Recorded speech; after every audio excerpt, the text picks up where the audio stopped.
Okay, Alexander, we're live. How you doing? I'm doing very well. I gather I'm rather blurred and misty as always. The Oracle of Delphi spoke through a mist. It seems the same fate is mine. It is not my choice. Clearly, there's issues with bandwidth here. I suspect it may be connected to the fact that they're laying vast amounts of fiber optic cable outside, and they're doing all kinds of things to the existing cables and all sorts of things of that kind. If so, I can only apologize. I can't. We've been trying to improve it, but there's nothing so far we've been able to do which has succeeded. Hopefully it will clear as we progress. It'll clear as we progress. You were pretty good the last couple of live streams, but today, for some reason, they decided to pixelate you. Anyway, it'll clear up as we go along. But hey, we can hear you clearly. And, well, that's good, and we can see you, even though you are a little pixelated. But let's press on. Hello to everybody. Hope you're doing well this Friday, Thanksgiving weekend. So we won't hold everybody for too long. We'll do a quick live, and we're sure everybody, if you have the opportunity to get out, given where you are in the world, hopefully you could get out and you can go shopping or go around your city and enjoy the weekend. If you're in the US, you have I believe it is a 4-day weekend. You had yesterday, today, and of course the weekend. So hopefully everybody's doing well in the US and they're enjoying their Thanksgiving. And the holiday season has started, Alexander. So wherever you are in the world, thank you for joining us. Thank you to our awesome moderators who are keeping the chat running smoothly. And let's just give a shout out to them. The great Spartan warrior Queen is in the house, and Zarael, the one and only, in the house, and the legend Alan Watson is also in the house. And let me see if there's anybody else. I think that is everybody that is moderating. So thank you very much to the moderators. Yep, that is everybody. Wherever you are in the world. Some people from Australia, the UK, the US, South Africa, Serbia, where else? Netherlands, Sweden, wherever you are in the world, thank you for joining us. Canada in the house. All right, Alexander, let's get started. Switzerland is in the house. Switzerland has a big vote coming up. So we do have some stuff that maybe you want to fill us in with Ukraine, that there was an announcement that some sort of coup may be taking place. We don't know. You can fill us in on that. But today we're going to talk a little bit about Europe closing down. That's the title of this live stream. And we're not going to get into any medical stuff. We're not doctors. We're not giving any advice one way or another. Alexander, we are going to talk about Europe. I feel it's heading towards a lockdown. I don't know how you feel. That's going to be my first question to you. Do you think Europe is heading towards some sort of lockdown, whether it's an extreme lockdown or a lockdown light? I don't know. I guess every country will be different. Maybe we have the Austrian model at one end and, I don't know, some other country at another end, which is doing a light lockdown or heading towards a light lockdown because maybe they don't have the political capital or the ability to go into a full lockdown. Now you are crystal clear, Alexander. Awesome. Thank you, streaming powers that be, for clearing up, Alexander. So I want you to talk about whether you think Europe is heading towards lockdown, whether you think the UK is heading towards lockdown, because the UK is a really interesting story. I can't get a feel for the UK, which direction it's heading towards one way or another. My hunch is neither does the Boris Johnson government understand in which direction they're heading. And then, Alexander, talk a little bit about how this affects the European economy, because I just don't understand. How is Europe going to get through this? I mean, this is just a killer on the economy. An absolute killer on the economy, but it seems that Europe doesn't really care. I mean, that's the way that I'm reading it, or maybe they're just gonna, keep the money printers going and going.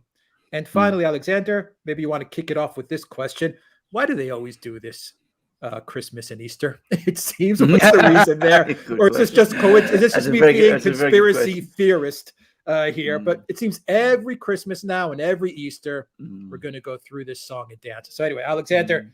Take it away. Right, let's first of all quickly talk about the Ukraine thing. I mean, Zelensky, who's the Ukrainian president, has just come out with a statement that a very prominent Ukrainian oligarch, Rinat Akhmetov, who is based in eastern Ukraine and who was the former paymaster of the former overthrown president Viktor Yanukovych, has been caught in having secret dealings with the Russians, preparing to launch a coup against Zelensky himself. And he's talking, the airwaves are full of Zelensky's claims about a coup. I would take it all with a mountain of salt. I'm not sure how Akhmetov would be able to launch a coup. I mean, he doesn't control armies or police or anything of that kind. So one wonders exactly what is going on. I would guess that this is another sign of how panicky Zelensky is becoming about his overall position as the overall economic situation in Ukraine spirals downward. And this segues me directly into the situation in Europe, because, of course, what's happening in Ukraine is, to a great extent, it's connected, it's part of what's happening in Europe in general, only it is much worse. And what I think is happening in Europe is that the Europeans are doing two things which seem to be working against their own interests. On the one hand, they are in the middle of an energy crisis. They don't have enough natural gas. The gas reserves in Europe over the last few days have actually been falling, because though the Russians have been sending more gas to Europe, onto the European spot market, it's not enough to make up the difference for the amount of gas that Europe is taking out of its reserves to keep heating, to keep the power systems across Europe going. So the result is that gas prices in Europe look like they're going to start spiking again very soon. And here in Northern Europe, you're already getting the sense of this in Britain, by the way, we are on the brink of a cold snap. Temperatures in Britain are likely to fall to zero probably next week. In Northern Europe, it's going to get worse. And of course, if we have prolonged periods of cold weather across Europe this winter, then of course the energy crisis, the gas crisis across Europe is going to get much worse. Now, what makes this really bizarre, it makes it really strange, is that there is a giant pipeline, Nord Stream 2, which is full of gas. It's ready to start sending gas to Europe at the turn of a switch. And the Europeans are dithering and debating about it with each other. The German regulator is talking about certifying it because he's bound by some decision that the German courts made at the urging of the European Union. That means that there has to be unbundling and all that sort of thing. Where a pragmatic decision might be for the European Union, the European Commission, to come along and say, look, we need to have this pipeline working now. Let's certify it immediately and either give it a permit to operate as is, without having to go through all these legal hoops. It might be one option, something like that, or to say, well, maybe we should just let it start providing gas now, and let's leave the legalities till later. Instead of doing that, they're all going slowly about their way, considering whether or not they want to certify it, debating the importance of setting up a subsidiary company, doing all of these things, even as Europe freezes. I mean, it's an absolute unbelievable failure of policy there. And of course, if you want to take a more malicious perspective of all of this, which many people, of course, do, you could say that, of course, this delay in certifying the pipeline is actually politically driven. I don't believe it that myself, but in effect, if it is politically driven, then it's an even bigger case of the Europeans shooting themselves in the head, at least on the energy front. But at the same time as they are, of course, doing that, we now see Europe heading purposefully, edge bit by bit, towards lockdowns. Now, Austria has already imposed a lockdown. It's moving towards compulsory, well, we know what We mean we have to be careful, so careful about our words, but compulsory medications. They're taking a very hard line. It seems France, Macron, is thinking of going the same way. There's much uncertainty about what the new German government is going to do. Bild Zeitung said the other day that they're actually going to cancel the lockdown proposal that Merkel has. But others are now saying that, on the contrary, they intend to impose it. We will see what the Germans do. But all I will say is, if they impose another lockdown like that, in the run up to Christmas, at the same time as there's an energy crisis, and there's one point I do want to explain, which is that when we're talking about natural gas, locking down can only help you so far with energy problems. It does mean that your industries aren't going to be using as much gas as they might otherwise be. But of course, you still need natural gas for heating. And one does wonder, this is perhaps me being a little conspiracist, whether in fact the concern is we can't actually cover all our gas needs. So let's go into lockdowns, switch off gas to industry, so at least our domestic consumers, the people who actually vote, aren't going to get cold this winter. Maybe that's part of the plan. I mean, I don't know. But regardless, they still need gas to get through the winter, even if they lock down. That's the important point. So they're hitting themselves in both directions. What this does to the European economy, I can't even begin to think. It seems to me it's going to make the situation for the European economy in general much worse than it already is. And of course, the other thing it's going to do is it's going to demoralize the European public profoundly, because I repeat again what I've said before. At the start of this year, winter last year, everybody was told that with the medication drive, this problem would be solved this year. And now what we're finding is that, far from being solved, we are talking about going back into lockdown again.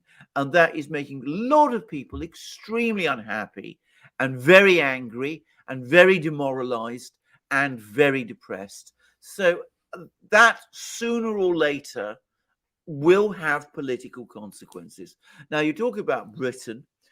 The thing to say about Britain is that I don't think the government has any plan about whether to lock down or not, because it is in the middle of a political crisis.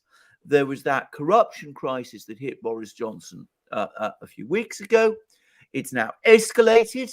His political opponents within the Conservative Party are trying to use it.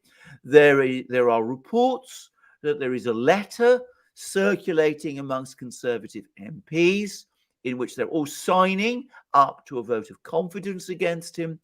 If enough of them sign, that could lead to a leadership challenge. So his position looks extremely precarious. And at the moment, I suspect that the entire government and what calls itself the Labour opposition are more focused on this power struggle in Westminster than they are about the bigger problem. Overall, things in Britain are a lot more relaxed than they are in Europe. But I wonder for how much longer that will continue. And if there is a change of government, if there is a change of prime minister, if, let us say, Rishi Sunak were to become prime minister in the next few weeks, I think it's quite likely that he would impose a lockdown. But I don't know. He's spoken in the past both against lockdowns and for them. So he's a difficult person to read. All right. So they don't want to open up Nord Stream 2. No. That's political, obviously. And they're getting those orders from higher up not to open up Nord Stream 2. Yeah. I imagine that's a correct assumption. And the lockdowns may serve the purpose of conserving energy. So distract the people away from the fact that they have completely mismanaged their energy policy, that they've completely mismanaged and bungled Nord Stream 2 because of political ideology, and then throw it all on the people and blame it on a new strains and jabs and all this stuff. And so we have to go into lockdown. Yeah, I mean, that is a possible explanation. That's a possible for these. explanation. Yeah. I'm not saying it is the explanation, but I mean, I have to say it did make me wonder, because, of course, the biggest users of gas are, of course, heavy industries, big industries. So if you switch them off, if you close them all down, which you would have to do in a lockdown kind of scenario, well, in theory, there would be more gas to send into homes to keep them heated and to keep the power stations lit. At least that's the theory. But of course, you close down all your industry, or your manufacturing industry, all your services, all your universities, and all the rest. Well, I mean, you're solving one problem by creating a bigger one, because it's very, very difficult to see in that case how the economy can balance out, even in the short term, let alone the long term. And of course, the political problems that you're stoking up for yourself in Europe are going to get much bigger. Well, can you dig into the economic implications? Maybe focus on a couple of countries as to how they're going in Europe, because well, I still, for the life of me, where I am right now, I don't see how this country is getting by. I really don't. No, well, I know. Well, this is the point. I mean, if you're talking about Greece, let's start with Greece. I mean, I was reading recently an assessment of the overall state of the Greek economy, and what I discovered, to my horror, though not to my surprise, is that going into the pandemic, that's before the effect of the pandemic hit home, the Greek economy was only 60% the size of what it had been in 2008 on the eve of the financial crisis. So you already see how all the constrictions and pressures that have been placed on the Greek economy have just basically crushed the life out of it. And of course, adding pandemic restrictions on top of all of that, that's going to obliterate whatever's left. And Greece doesn't have the fiscal resources to cover things in the way that some countries up to now have been able to do. So the government can't pay taverna owners, for example, to keep their workers employed. It just doesn't have those resources to any great extent. And I just don't know how the economy would survive. I just don't know what would happen. I mean, there's this relief fund that's been talked about, but the sums involved are far too small. And if you lock down the entire European economy, well, I mean, it begins to become all but impossible to see how you can make up the figures, because you can't just keep an economy going, a European economy, an economy the size of the European economy going, simply by printing money. Now, it's been said that Germany still has the fiscal buffers that they can go on doing it for a while. But that's Germany, and perhaps some other states that are in the same kind of situation is Germany. I question, by the way, to what extent that is really so. But if you're looking around elsewhere in Europe, I mean, the debt situation right across Europe has become much worse over the last 2 years.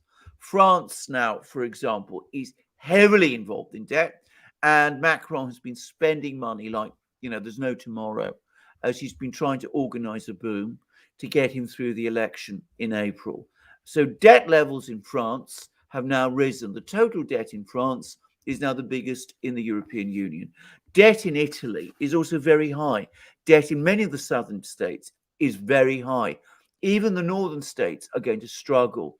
And we're going to see how much longer this can go on without this starting to put real stresses on the euro. I suspect that because debt continues to have to be paid, governments will have to turn increasingly to the European Central Bank for financial help. The European Central Bank will have to print more euros in order to cover that debt. That's going to create more problems in Germany. It's also going to edge us even closer to that world of euro bonds. The new German government that's appearing is very strongly pro-EU. They might be prepared to go down the route of euro bonds. We could start to see debt mutualization. Hello? Yeah. No, keep on going. I just after you're done, explain Eurobonds, because I think this is important as to where debt mutualization across Europe, but all of this in a massively deteriorating fiscal situation. Eurobonds is the idea that instead of national governments, Germany, France, Italy, Spain, within the EU, borrowing by themselves by floating bonds on the international financial markets, the European Union starts to do that on behalf of all of them, so that we get European bonds instead of, say, German bonds or Italian bonds or Greek bonds or Spanish bonds or whatever. It is a massive step towards fiscal union, because, of course, if the European Union starts to borrow money on behalf of its member states, then at some point it has to pay the bondholders, and it has to raise funds to pay the bondholders. And realistically, it can only do that by establishing a tax system across Europe. In other words, creating a single tax system. So that's the only way it can be done. I mean, there's no other practical way forward. If you have a single tax system across Europe, then to all intents and purposes, you have a European federal government, and Europe ceases to be a confederation of sovereign states. It becomes a federal union. And that's always been the agenda. That's always been the trajectory of travel. Germany, the German public, has always vigorously opposed it. So has been true in other North European states. But the new German government looks to me like the kind of people who would be more likely to support it. So it may be that that's the trajectory of travel, and it may be that locking down European industry, which is what we're talking about, is another step, and is another intended big step in that kind of direction. Now, I have to say again, I think that's dangerous for all sorts of reasons, because a lot of people, when this is all over in Germany, would be very angry and upset about it. It's still very difficult to persuade Germans to pay taxes to cover debts in, say, Portugal or Greece or Italy or wherever. But beyond that, of course, what you would then have is at the center of power a European federal government, the European Commission, which continues to be appointed instead of being elected. And of course, if you were to move to elections to form that government, then you would have a completed federation. So, you can see where all this is going. I'm not saying we will get there, but that seems to be the trajectory of travel. I think that is exactly the trajectory of travel, from bonds to bondage. I see in the live chat, in the stream. Excellent way of putting it, from bonds to bondage. It explains a lot, because I believe Germany, Finland, the Netherlands have always been the countries that have been holding out, that have been absolutely against this federated, financially federated European Union, the whole bond issue, but Eurobond issue. But countries in the South have been very much for it. And I think it explains why you have someone like Mitsotakis in Greece, who is not calling for lockdowns, but he is pushing very, very hard for more and more restrictions throughout Europe. I mean, every day he's coming out with a new statement for more restrictions in Europe, because Greece has always wanted to go the Eurobond route. For some reason, they think that's their way out of the austerity hole that they're in. But Germany has resisted. Finland has resisted. The Netherlands has resisted, though it has softened up of late. This is exactly where they want to take it, because if they get this, they're way, way closer to a United States of Europe. I mean, way closer. Absolutely. You're talking EU tax, and that's it. We're cooked. All they need is a judicial system, and they're pounding away at Poland to get the judicial system to become federated across Europe as well. Absolutely. I mean, the latest decision of the European Court of Justice is that lower courts in member states should follow the decisions. They should base their decisions on decisions of the European Court of Justice on matters of EU law, not on decisions of their own national superior courts. So if we take an example, let's put aside Poland. Let's talk about Germany. The German Constitutional Court were to say that an EU law is unconstitutional, it is contrary to the German Constitution. The European Court of Justice now says you must disregard that. You must follow what we say and ignore what the German Constitutional Court says.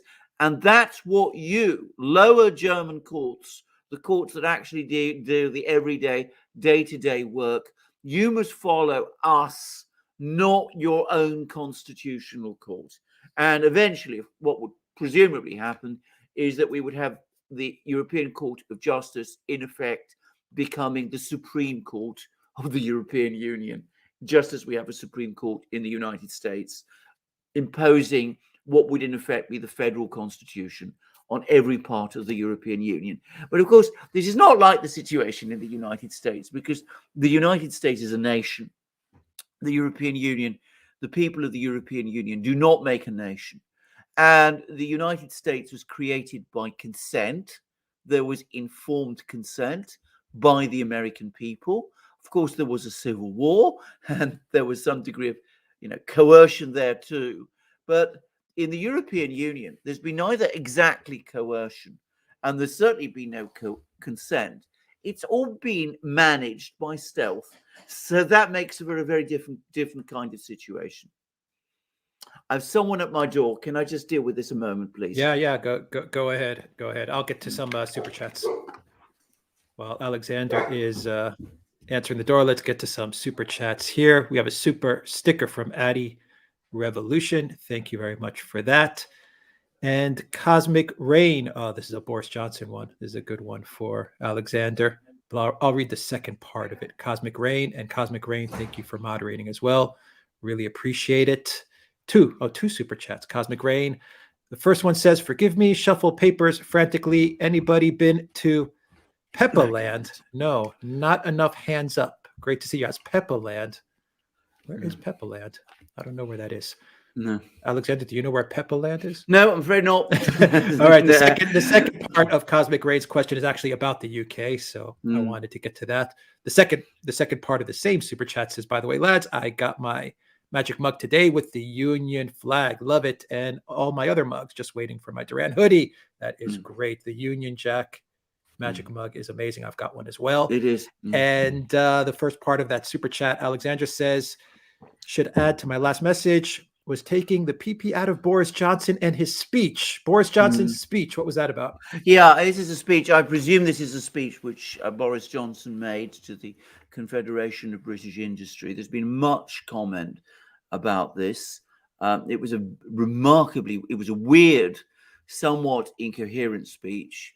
And I happen to know that there are a lot of people who think that he was, shall we say, under the influence. In other words, had been drinking too much because of it. Where he kept on apologizing. Exactly. That speech where he was saying, forgive me.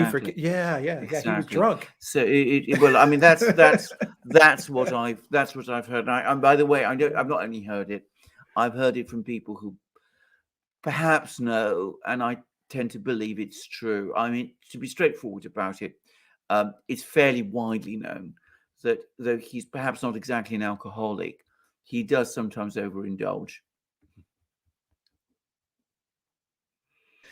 Yeah, it was an unfortunate thing actually for him, because as I said, he's under a lot of political pressure at the moment because of his mishandling of the corruption allegations. We did a program about that, and by the way, he doesn't seem to be able to get a grip on this issue at all.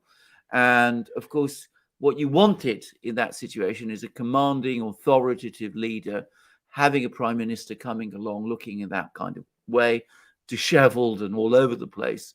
Well, that's made a terrible impression. And of course, it's intensified the maneuverings within the Conservative Party to launch a coup against him. I think it's quite likely now. I think I thought last time we discussed this that he'd get through, that he'd survive it. But I think he's actually closer to removal now than he's been at any point since he became prime minister. Yeah, he is fading. I agree. Raphael says, hello, guys. Good job to you. And thank you for giving us this beautiful platform where we have a chance to be citizens of planet Earth. I love it. Thank you very much for that, Raphael, for that super chat. Now, Anatoly says, I guess the UK now has its own Boris. Very well said, Anatoly. He is fading. I agree. Something is not right. I saw on the live stream, someone said he's never been the same after his coup incident. I agree. True. He has never been the same. I agree. He's never recovered. He's never got back to. He's never exercised the same skill. He's sometimes revived. He had a very successful party conference a few weeks ago, but he has flashes. You see flashes of his old self, but overall he's lost a lot of the energy and drive that he had previously. I'm going to say something else actually. I think that I don't know how self-reflective he is, but my own increasing view is that he made a very serious mistake last year when he ditched Dominic Cummings. Dominic Cummings was a difficult, intriguing, unpopular, unlikable man, but he was a very canny political operator, and he did mind Boris's back. And I think the moment that Boris got rid of Cummings, his whole operation in Downing Street and in the government has looked much less coherent and much less stable than it had previously.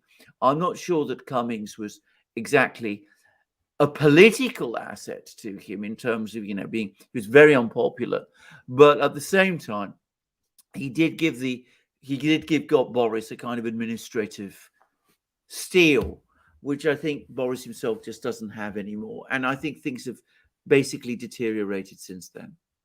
And then he went after Boris on top of it. So that was a double bad move. Instead of Cummings just kind of fading away, then he hit back at Boris. So exactly. He didn't turn out well. I think he was pushed into doing it by his fiancée and by other people in the Conservative Party. But I think politically it was a mistake. His fiancée runs the show for Boris, doesn't she? Well, I think a lot of people think that. And though she's, by all accounts, intelligent and a very political person, I mean, she's somebody who's worked in conservative politics. Of course, she's not an elected politician. She's young, and I just don't think she has the experience or the political weight or the degree of understanding or the feel, either for government or for politics, to be able to exercise the kind of role that she does have. So I think that she's probably an important factor in this accumulation of mistakes that we're seeing. Yeah. Cosmic Rain super chat said Pepperland is to do with Peppa Pig, which Boris Johnson mentioned while fumbling with his papers at that speech. Yes. Oh yeah. Well said. A lot of people have been poking fun out of him. Absolutely. He really is losing his grip. Yeah. That is from he is losing. Thank you, Cosmic losing. Rain.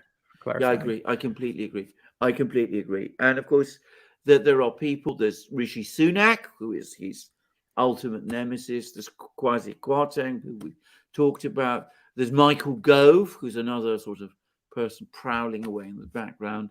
They're all now maneuvering, it seems to me, for who will be the first person to stick the knife in. That's how conservative politics works in Britain.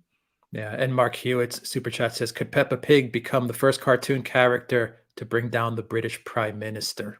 Well, indeed, absolutely. I mean, I would say, I mean, this is not good. It's becoming kind of not a meme. Good. This is not good. No, it's not good. It's like his Brandon moment. Exactly. I mean, well, quite. To be straightforward about this, I mean, there's always been those worries about Boris. I mean, I remember shortly after he became Prime Minister, he gave a speech, which this is at a time when there was a major parliamentary crisis over Brexit. You remember there was that prolonged Brexit battle. He gave a speech which was utterly incoherent and shambolic, and which I know for a fact almost led to a counter coup against him at that point, which was only at the very last moment called off. And then he pulled it together, and he got his Brexit deals through, and he won the election. But there's always been this self-destructive side to Boris, and all of that seems to be coming together at the moment. Not a good sign. Not a No. good sign at all. Amrit says China has come closer to the development of EUV lithography machine for next generation semicon, and within 5 years will reach technical levels matured enough. Well, I mean, I'm not a technological man, but I hear that. I'm sure that they are heavily looking into that kind of thing. I mean, the Chinese government, whatever else you may think about it, is pretty purposeful, and they have enormous resources, and they can throw lots of resources at these problems. They're not without their problems. In fact, you could argue that their problems are mounting, but they're also people who do know how to deal with these kind of things too. My own personal view, by the way, is that the ultimate problem for China at the moment is not the real estate bubble. It is the demographic issues, which seem to be getting worse. I know that the Chinese authorities, for once they've essentially admitted to that, have been dismayed by the fact that the birth rate in China is continuing to decline, despite their attempts to relax controls around it. Well, that's going to take forever to fix. Well, it might not even be fixed. It might not be possible to fix it. Yeah, I mean and it was a problem of their own doing. So, well, absolutely. Yeah. Brian, thank you for that super chat as well. And Raphael says, when serious newspapers are writing editorials asking America to abandon the concept of American exceptionalism, educated people are seeing things okay. Interesting super chat. And Alexander, it's interesting with Europe. Yeah. I'm trying to figure out, going off of what Raphael said, I wonder if the U.S. wants to become like Europe, or if Europe wants to become like the U.S. Well, in their structure. Who's following who? I think the U.S. is trying to become more like the EU. Absolutely, all the time. I mean, that's very much the agenda that you see within, I think, some sections of the Democratic Party. I mean, they are looking at the EU, and I think that we discussed this in other programs. I mean, a gradual move towards centralization, much greater degree of centralization than the United States has ever worked with, control of the courts, and at the same time, a gradual move away from elected officials to appointed ones, which is very much what you see within the EU. So that there is that going on in the United States. And of course, if you look at the EU, well, of course, the EU, the people in the EU, the leadership of the EU, many of them, by the way, are not particularly, pro-American, but they want to create a European federation, a union, basically copying some elements of the United States, because, of course, they want to, if you like, free Europe, or Europe, or their conception of Europe from the relationship with the United States. This is a complicated topic, and it needs a lot of discussion. But always I say that the thing to understand about the European Union, about Davos, and about those sort of people, is that the people who really launched it and have pushed it and who push all these ideas in European terms are absolutely old money. And they're not particularly pro-American, and they're certainly not democratic in any shape or form. And the fact that the United States has either been a democracy or has had aspirations to that effect means that they're not particularly keen on that aspect of American society either.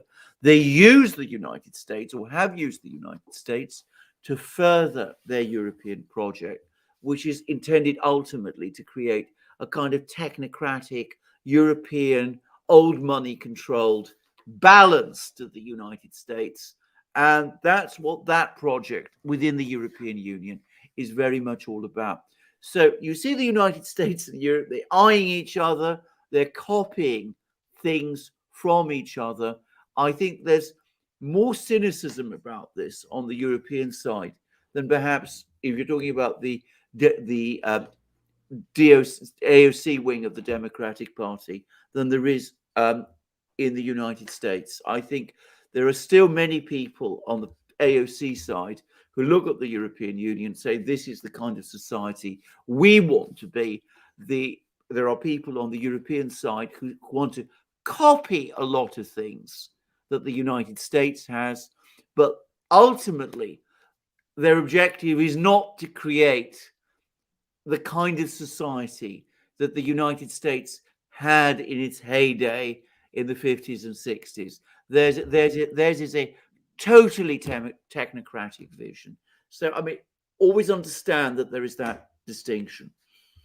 All right. Dav Will from Local says, do you think the emergency reserve, about twice what the U.S. uses in one day, will make a difference?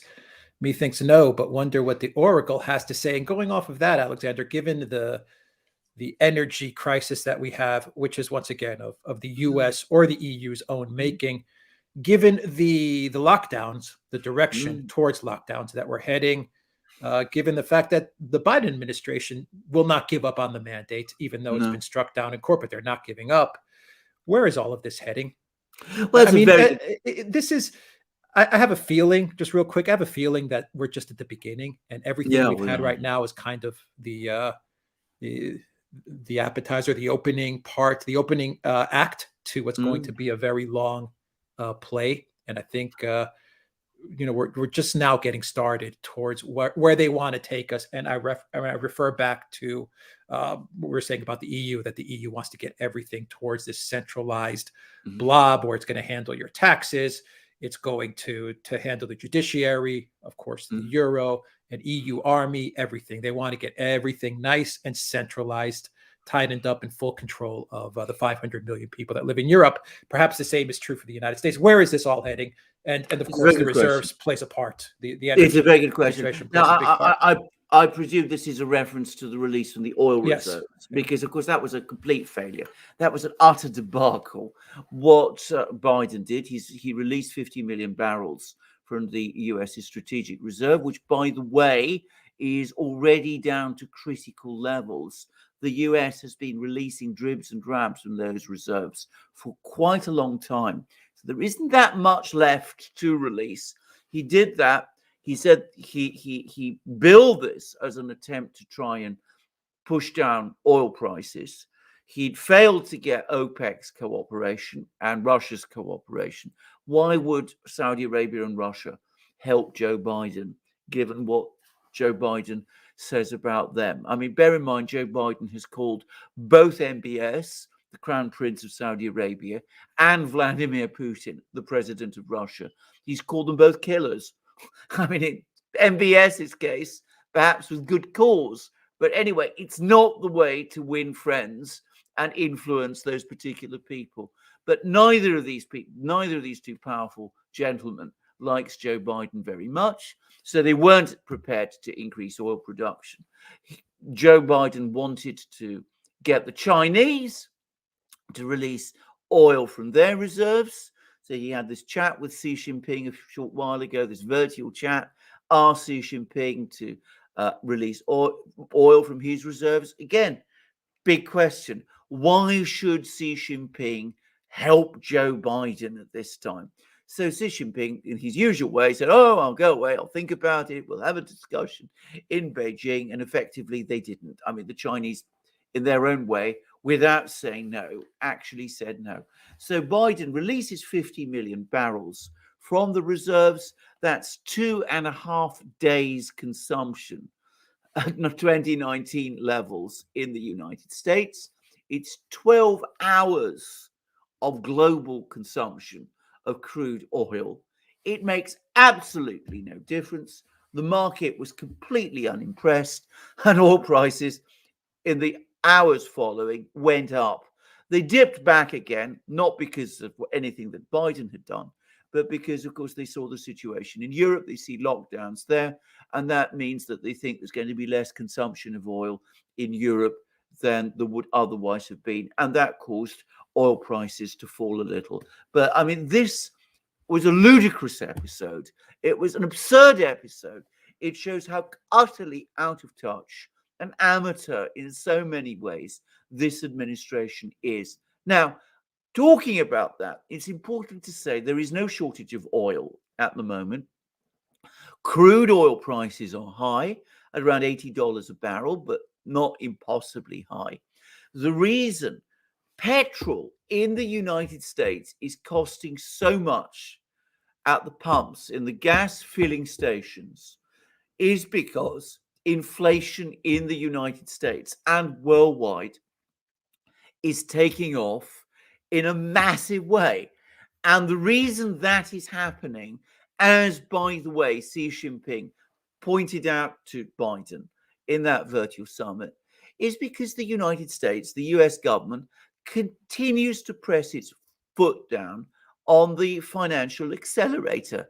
You have both the Federal Reserve Board printing money. I mean, they're still doing $100 billion of bond purchases every month. And Jerome Powell, who is the person who does all of that, has just been reappointed to the Federal Reserve. And of course, Joe Biden himself is writing off ever bigger checks. And the result is you have all this vast amount of money pouring into an economy where capacity constraints have essentially gone. And of course, that's really resulting in higher prices in the United States. Because the United States has the reserve currency, those higher prices in the United States translate into higher prices everywhere else. And the European Union doing the same thing is adding to the pressure. And if Europe goes into lockdown this winter, with all the supply chains even further disrupted, that's going to increase the pressure even more.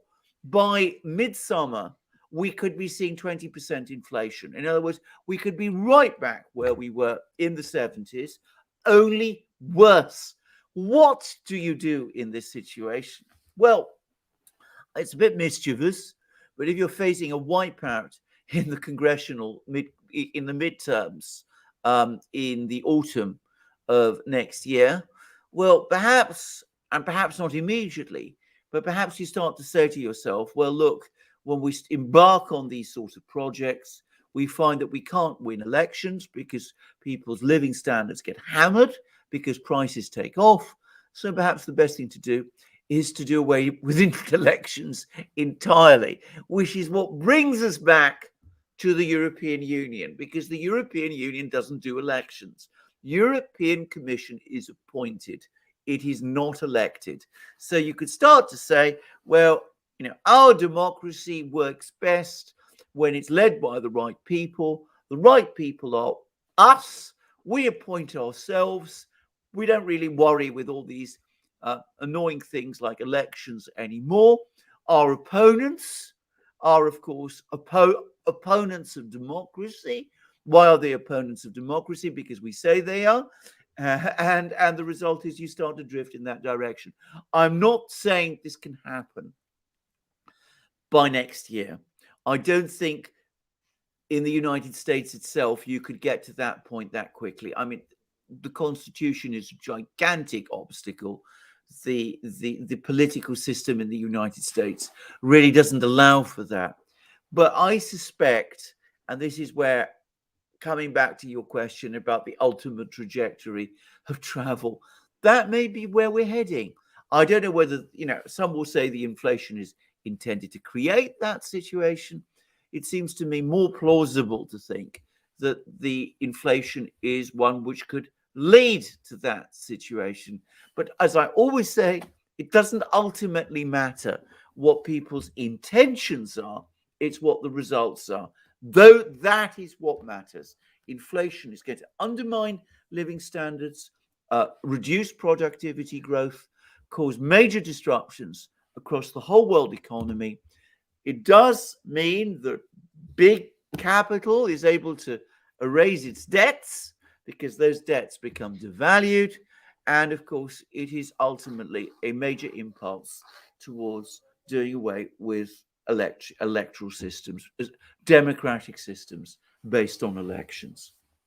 Yeah, they can't govern, so their solution is just blow the whole damn thing up. Yeah.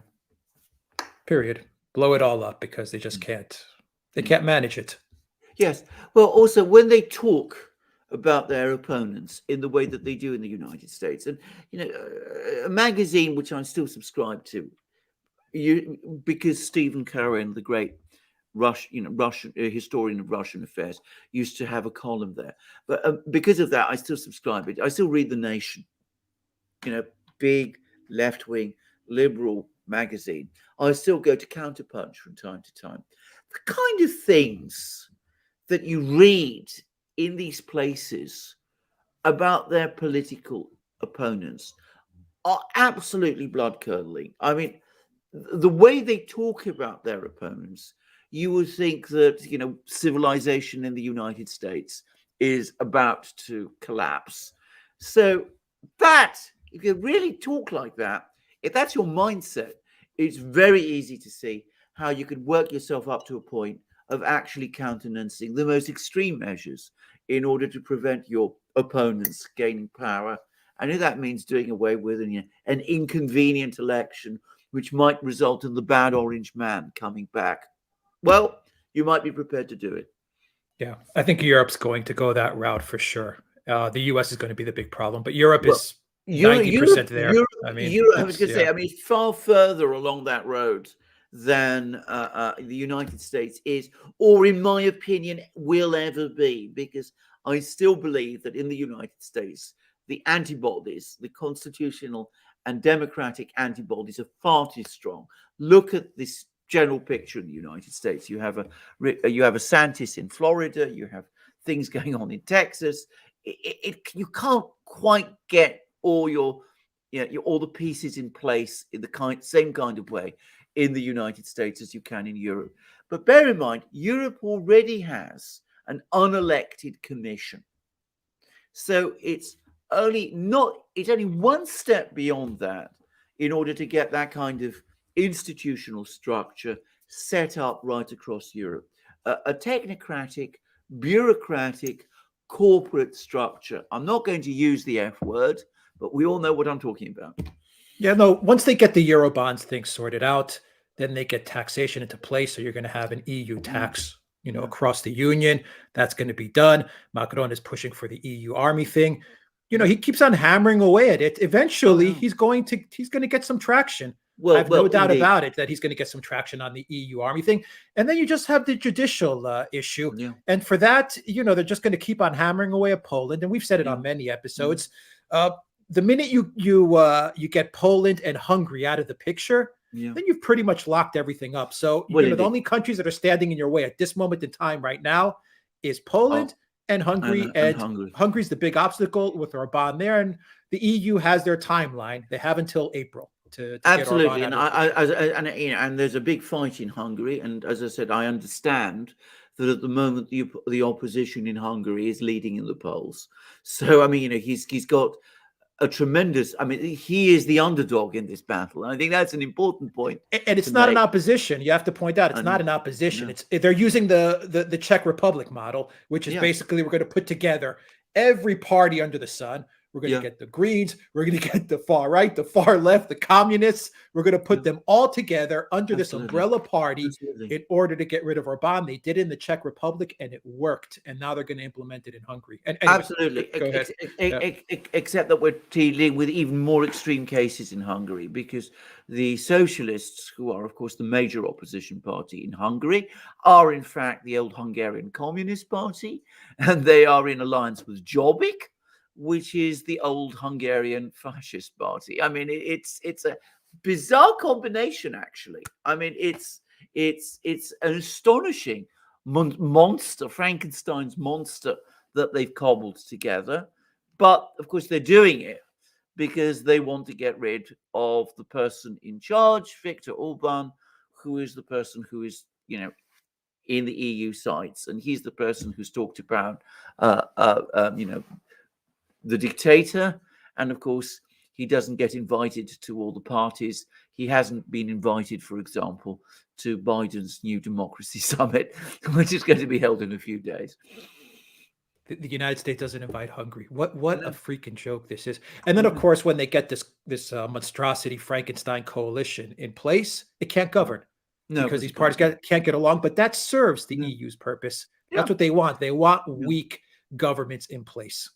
Like we saw in Sweden just the other day. You have these crazy coalitions that they just can't govern together. No. The same is going to happen in Germany as well. We've had a government being cobbled together there. I did a brief program about it. Some very interesting comments on the thread. That's all on Locals, by the way. So look it up on Locals, including from people in Germany. And people, of course, in Germany, some people have their own perspective on all of this. But to me, this looks like an absurd government. I mean, it cannot really work. It's making token gestures to very young people because it hopes to win them over and believes that they're already brimming with left-wing ideas. So going to do away with certain, well, with cannabis and all that sort of thing, and reduce the voting age to 16. But if you look at the substantive program, it's going to be an incredibly radical one. It's also a very European integrationist one. The Greens in Germany are the fervid supporters of EU integration. And because they are the great supporters of green policies, and remember, if they tend to think of this as or at least they talk about this as being an existential issue.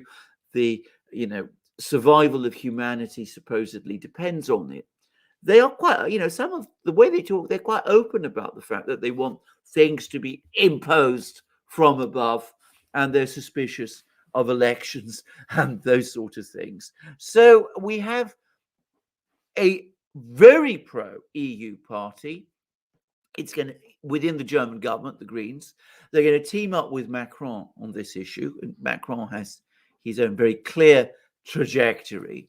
And the government itself, it's difficult to imagine old guard Social Democrats or the new Free Democrats who hold the finance ministry being very happy about this. So this government will probably unravel at some point. But in the meantime, it will push the agenda further in a more pro-EU direction, a much more pro-EU direction. Weak member states, the strong central government. Yeah. That's the model, and that's kind of the model that the Democrats would like in the United States as well. That's why they hate the DeSantises of the world, and they hate the Abbotts in Texas and all of these guys.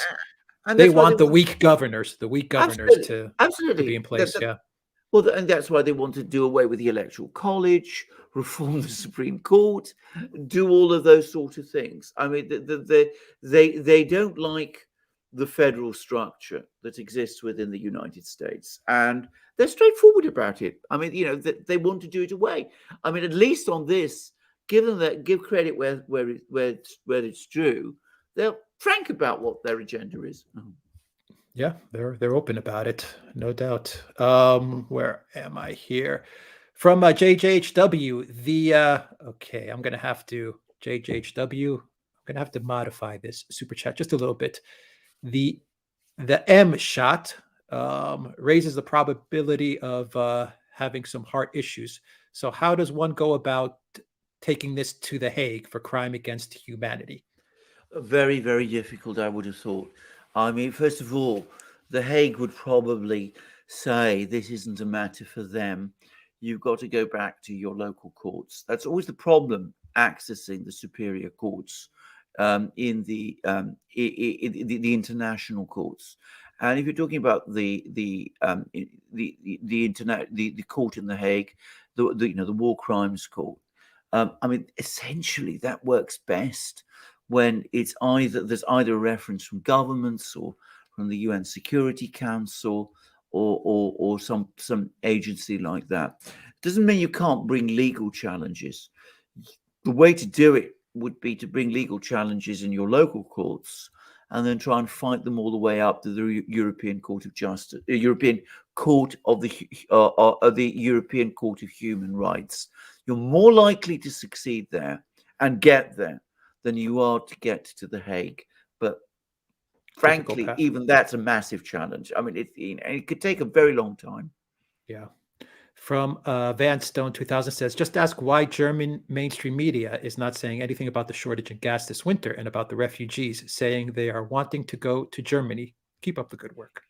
Well, why? Because, of course, the German media is... in fact, it's even more controlled, dare I say, than the American media. It's the most conformist media that I know of. You will find very, very few just articles or opinion pieces in the German media that go against the sort of official line, and they certainly don't want to talk about those things. They don't want to talk about gas shortages.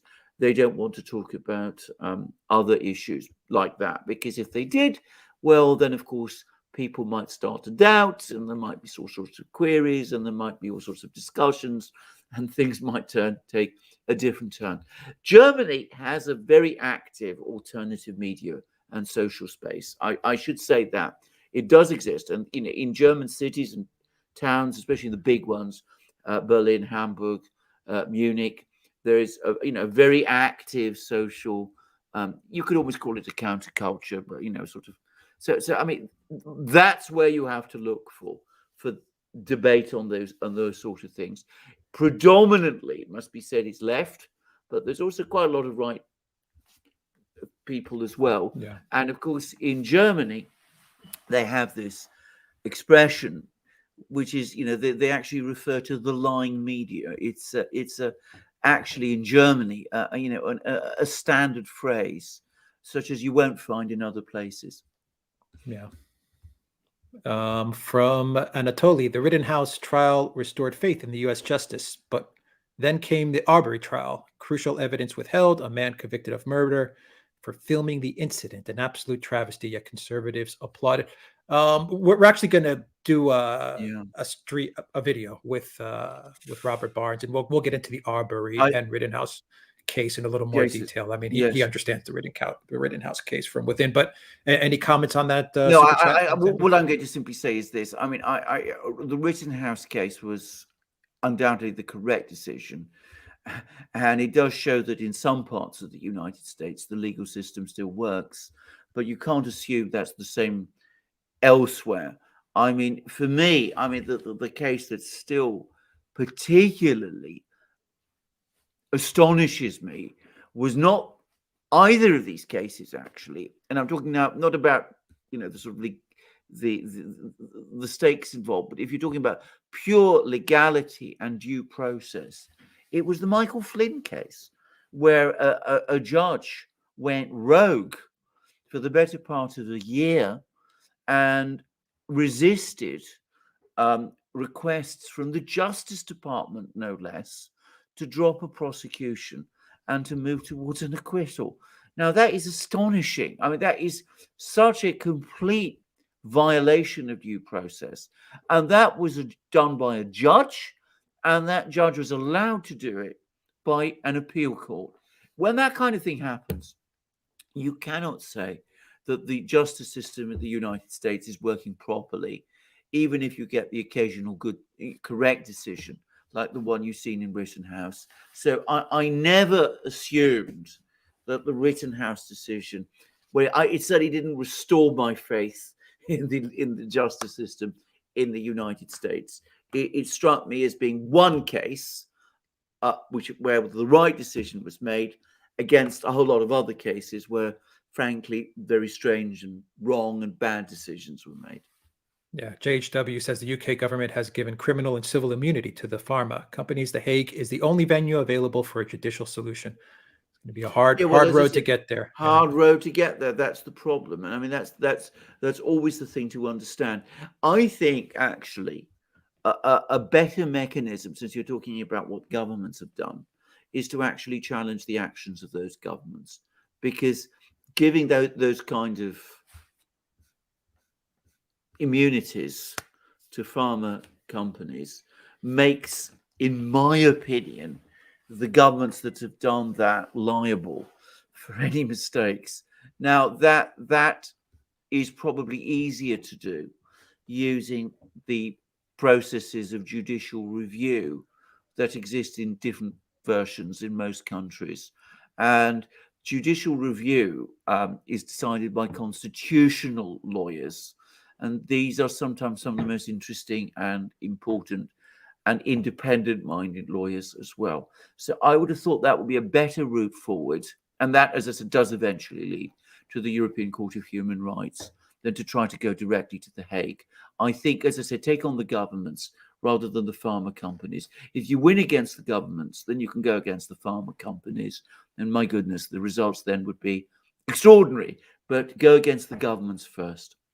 Yeah. Davil says the companies here are backing off the mandate recruiting people. I guess they are figuring out who is going to pay the bill if anything happens because of the jab. Well, I'm sure what's happened is that they've been spooked by the absolutely correct decision of the Court of Appeals of the Fifth Circuit, which has cast doubt on the constitutionality of some of the president's edicts. I have to be very careful what I say. Full discussion for all of that on Locals. You can look back and check out programs that we've done with Robert Barnes about this very topic. I was not surprised by that decision, by the way.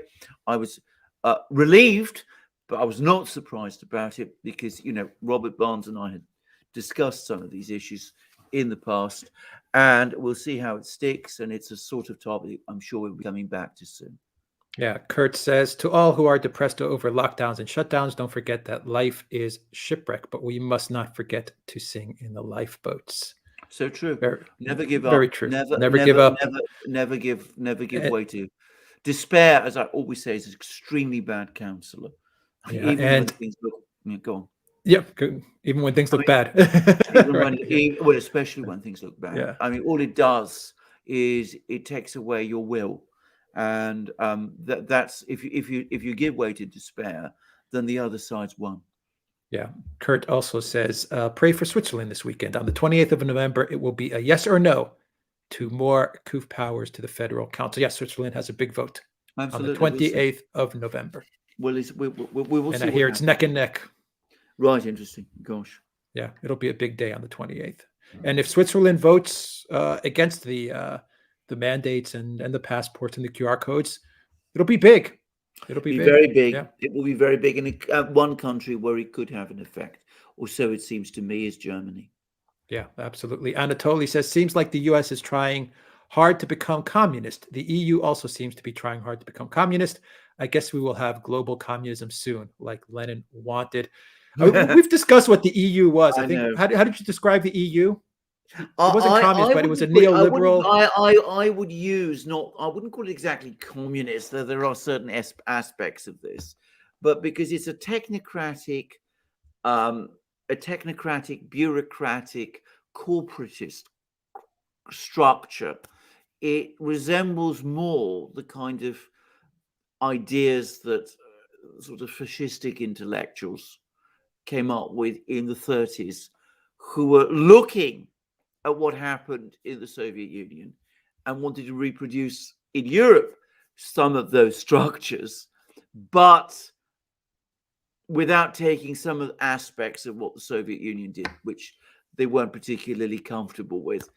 There's a very, very good book about this, which is about wartime Europe. I can't remember the title, but I might pass it on to Alex, which is an academic study, a very mainstream academic study. It's very interesting because it shows how an awful lot of these people, old money, intellectuals connected to them, technocrats in many European countries, during the war, when the Germans dominated Europe through military means, they were thinking of creating these sort of structures.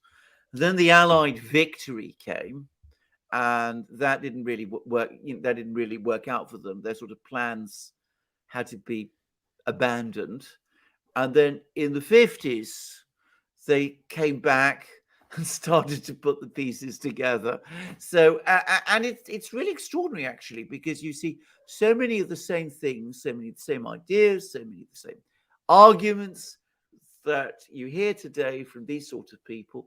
They were made in the early 1940s by these same sort of people in Europe. And you'll find that when the project resumes in the 1950s, it's the same people. It's the same people who in the early 40s have been talking in this way, who were in many cases behind the new projects in the what eventually evolved into the EU project. I mean, it's a very interesting sort of connections, and I think this is where it comes from. I mean, there is a sort of things that draw a lot on some of the sort of communist ideas. I mean, indisputably. But as I said, it has a very curious twist to it. It's not exactly a reproduction of the kind of system that Lenin wanted, but it's something else again, but which borrows ideas from that system, and which perhaps, dare I say it, lacks some of the conviction that that other system did in its origin actually have. Yeah, I agree. It lacks a conviction. I'm looking in the live stream. Evala says a techno oligarchy, and that's a good point. It lacks a conviction on the one hand, but it makes up for it because it has the technology. Yeah. That back then they had the conviction, but today they have the technology. Back then they were a Absolutely. lot smarter.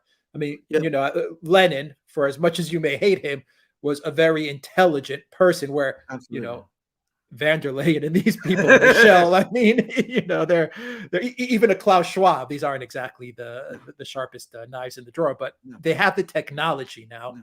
so they don't need to be that smart. Exactly. So, Exactly. yeah. We have here a super chat from Nicholas, which says, with Erdogan keep threatening his neighbors, should Greece worry about any war between Turkey? And then if they can't come up with the diplomatic solution? Question mark. Erdogan, the lira's completely tanked. It's cratering. I mean, the Greeks have been worried about Erdogan for a very long time. And by the way, just to say in parenthesis, I know I don't pronounce his name correctly. It's not intentional. I just find it. I've tried and I've never found it. I can't do it. So I just get to call him Erdogan. But I mean, the Greeks have always been worried about Erdogan. It's one reason why Greece has this very high defense budget. In the middle of all its economic problems, it spends a lot on defense, not so much because, it's worried about the Russians or anything like that, but because they're worried about Turkey. The situation now looks unbelievably precarious. The lira is cratering because Erdogan insists on lowering interest rates at every conceivable turn. He's managed to gain control of the central bank. Anybody in the central bank who tries to argue against this gets sacked. So he's bringing in his own people all the time. And the situation in Turkey is that the lira is cratering. Inflation is taking off. People are now starting to protest. So it's not impossible that Erdogan, in this kind of situation, if he feels himself under increasing pressure, could try and lash out in some direction, either against Syria or the Caucasus or conceivably Greece. I mean, who knows? So it's difficult. I mean, because to my mind, he is at bay. Erdogan is at bay as never before. I mean, he's got both of the two superpowers, the Americans and the Russians, angry with him for different reasons. There are in both superpowers lobbies that still want to maintain good relations or with him. But there are also people in both superpowers, in both capitals, both in Washington and Moscow, who would be delighted to see him go. And of course, in Washington, there is now a neocon grouping that's maneuvering to remove him. And he's got a cratering economy, growing dissatisfaction amongst his electorate. And of course, there's reports of health problems as well. So he's really, I think, in the toughest position he's ever been since he became Turkey's leader. Now, he is a survivor. He's managed to find ways of keeping things, holding things together. I do wonder how much longer this can go on for. In pre-Erdogan times in Turkey, we would have been in a pre-coup situation now. Now, the army has apparently been neutralized, but some sort of protest movement, which perhaps evolves into a color revolution type scenario. In Turkey, I wouldn't rule it out at all. And if that does indeed happen or make out, well, it's Erdogan, who, however ill he may be, doesn't give me the impression of being somebody who will go quietly. I mean, he could try something very reckless in some direction, which could create a much bigger crisis than we've seen. It's a very unstable, very difficult situation in Turkey. Yeah, we may have a 2024 conflict in Ukraine, conflict in and around Turkey. I mean, we may be looking at a massive mess. Oh, Anyway, and those rumors are he's ill. Those are pretty credible. I mean, I'm hearing a lot of sources, credible sources, say that he has health problems.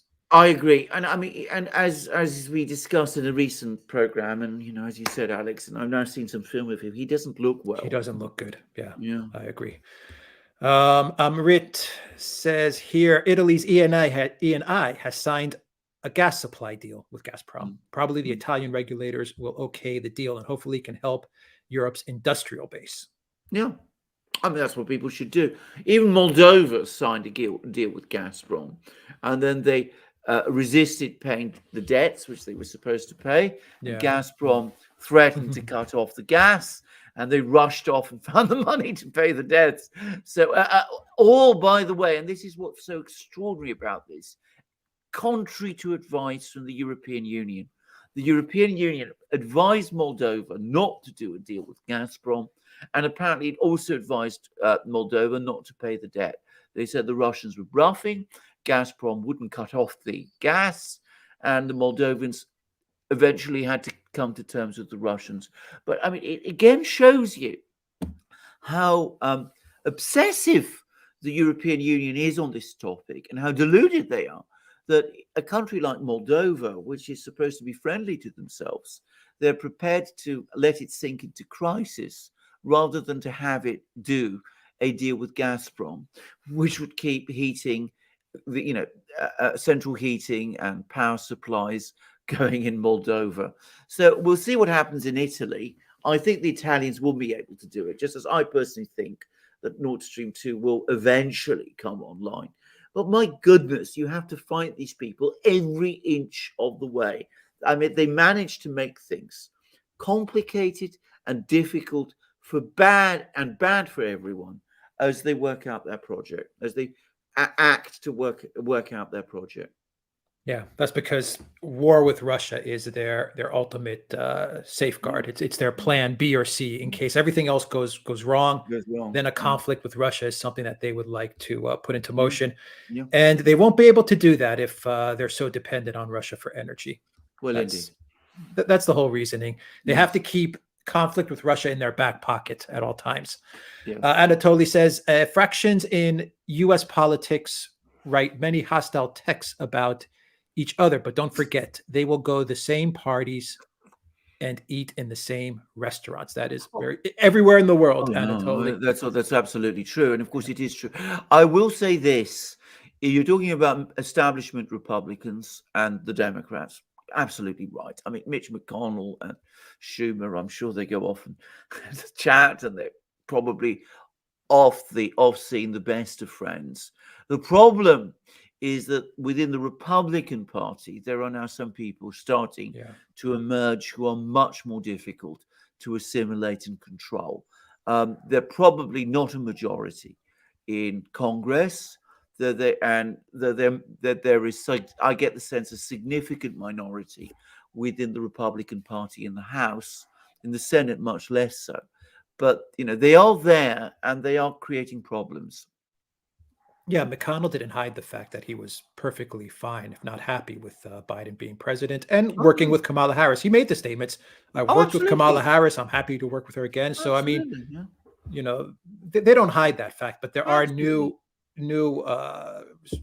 senators and new congressmen in the U.S. right now in the Republican Party who are going to be tough to bring towards the McConnell wing, who want nothing to do with the McConnell wing. So that's why the U.S., there's always that glimmer of hope with the U.S. Europe, man, everyone is at the cafes together. They may be on TV shouting at each other, left, right, blah, blah, blah, but you go to the cafes, the restaurants, they're all it's theatre. And of course, in theatre in Britain, it's exactly the same. I mean, I personally would have no difficulty imagining a cabinet in which both Rishi Sunak and Keir Starmer are sitting together at the same cabinet table. I mean, that's entirely plausible, an entirely plausible scenario for me. So, I mean, there's a lot of opposition, a lot of talk, a lot of posing, but the actual number of people who are real opponents of the system are very few. In Britain, there's only been one who's made a real difference, And I come back to him again and again. It's Nigel Farage. Nigel Farage. Yeah, exactly. Henry Walker says 50 years from now, a certain man from the 20th century will be revered by Europeans worldwide. Well, I'm not sure. A certain man from the 20th century will be revered by Europeans worldwide. I'm not quite sure who that means. That could be. Maybe he could put it in the live stream in. Yeah. I don't know. Maybe we can guess who. I don't know. No, I can't. Anyway, we'll see. Let me look in the live stream and in the chat and see if any names pop up. Raphael says, guys, when Russian officials announced to the world when and how the U.S. conducted an exercise to nuke Russia, U.S. citizens are mad with the government.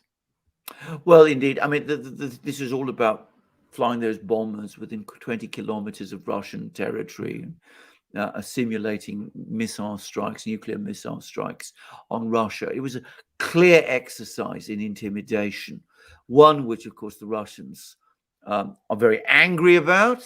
They're not intimidated by it because, of course, bear in mind that in an actual war situation or anything resembling a war, those bombers wouldn't fly anywhere close to Russia because the Russians would shoot them down. I mean, they had the means to.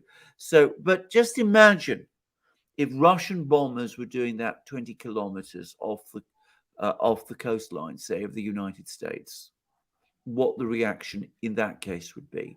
So it was an attempt to intimidate the Russians. It's not worked. I mean, the Russians are not intimidated, but they're very, very angry. Yeah. Sentinel says, going back to the previous super chat, Biden laughing. The H word. Yeah, that's what I was thinking. The Austrian painter. Yeah. Okay. Soros, maybe. Alexander. I don't know. Maybe. I have no idea. I have absolutely no idea. All right. Let's keep it moving. Great super chat. Thank you for that.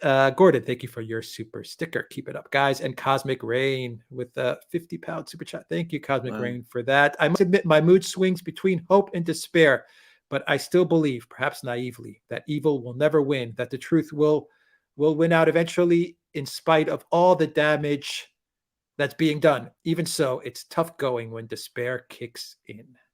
Well, first of all, you're absolutely right on these things. Don't give way to despair.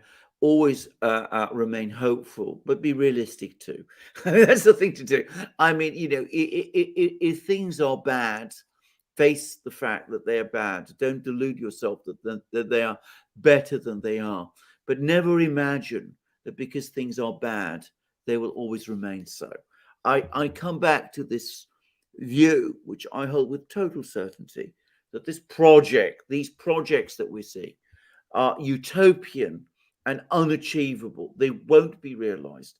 They can do enormous damage in the meantime, but ultimately you cannot control humanity in that kind of way. Yeah.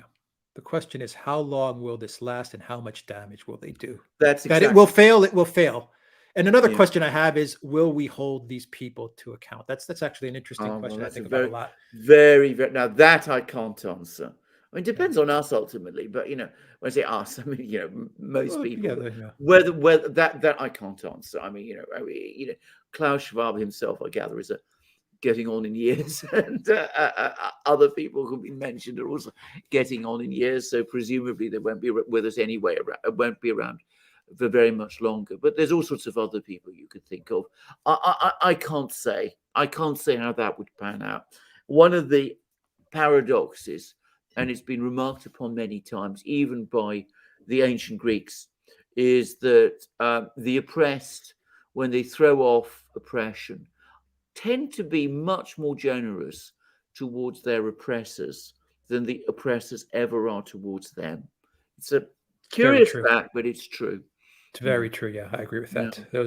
Those ancient Greeks, they were smart. Yeah. They were a smart bunch.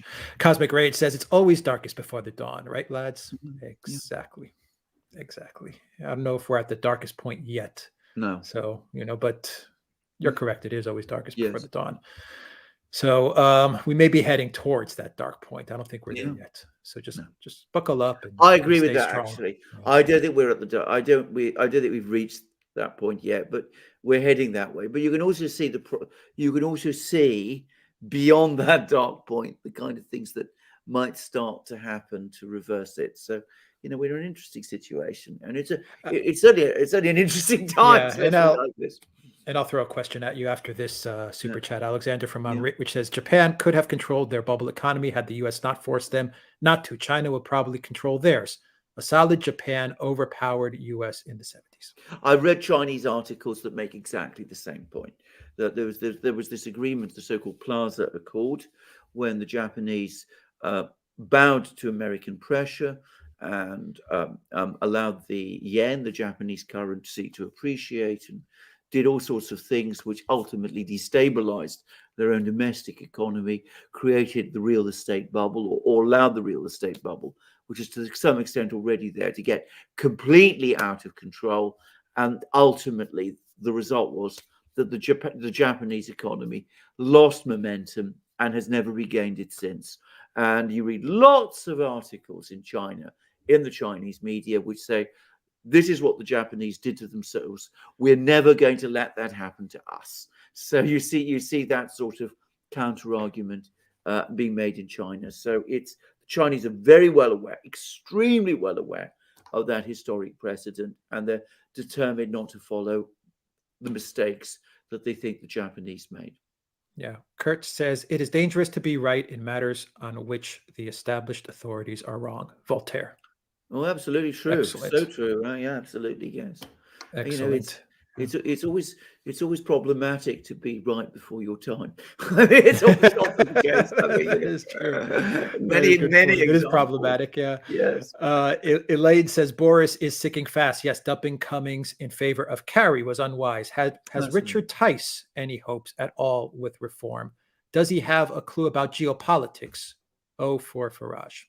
Straightforwardly, I don't know the answers to those questions. He's clearly an interesting person, somebody definitely to watch, but what he will amount to, I simply don't know. I don't have that degree of knowledge about him that I have about some of the others. I mean, I know quite a lot, for example, about Rishi Sunak. I know quite a lot about Kwasi Kwarteng. I know a fair amount about Michael Gove. I can't talk about him because I simply don't know much about him. But, this is a very fluid situation in Britain. I agree. Johnson looks extremely precarious at the moment. He is, however, the dominant figure in British politics. If he falls, which is quite likely, then it seems to me any one of any number of possibilities can happen. And it's not impossible that we could see somebody like that rise. But what he would do if he took over, I have no idea. Yeah. Zachary Bendixson says the U.S. government policy feels like a seesaw, two or more groups fighting for control. The policy can sometimes do a 180 turn within a short period. Yeah. Well, I did a program about this on my channel about U.S.-China relations, in which Biden comes along, says to Xi Jinping one thing about Taiwan, and the very next day, literally, the U.S. government does the opposite. And I asked myself, is this because there's conflict within the government, because the factions in the Biden administration are so much at odds with each other that one faction will always take action to neutralize the step taken by the other faction? Or is it straightforward duplicity? I simply don't know. But the point is that either way, the effect is the same, because it means that the conclusion starts to grow that the US simply can't be trusted. The Chinese are coming to that conclusion. The Russians already have. Putin did a very interesting speech at the foreign ministry the other day in which he had to defend himself. It was, most people didn't get this, but he was saying, he was explaining why he wants to have negotiations to try and stabilize the situation on Russia's western borders. And he said, well, I appreciate that these people that we're having to deal with are untrustworthy and unreliable and repeatedly go back on their agreements. And nonetheless, we must try. And he admitted that there were people smiling at him in the audience, which strongly suggests to me that they weren't convinced, and he knows it. So he's having to defend himself for the fact that he continues to engage with the US. And one wonders whether whoever succeeds Putin will be as accommodating as he still is. Yeah, I want to ask you about Putin, and also Raphael has a super chat here, which just says, Oh, yo, finish. I need to give you guys mad props. You guys are among the very first to talk about S-400 weapons. Media in the US talks now about S-550s. Yeah, I know. S-550s, really. This is something new. The Russians come up with new weapon systems sometimes, increasingly. It's like they seem to have an endless succession of them. So we had the S-400, then we had the S-500, which has now entered service, and which looks like a very powerful weapon system indeed. And then just as the S-500 was being finished and completed, we suddenly got information that the Russians are now working and already have in prototype form ready an entirely new system called the S-550. And there's massive speculation. Go on to the sort of usual, military industrial sort of sites about this. There's massive speculation about what this system is and what it does. It's a missile system of some sort. It seems to be basically designed to deal with hypersonic missiles.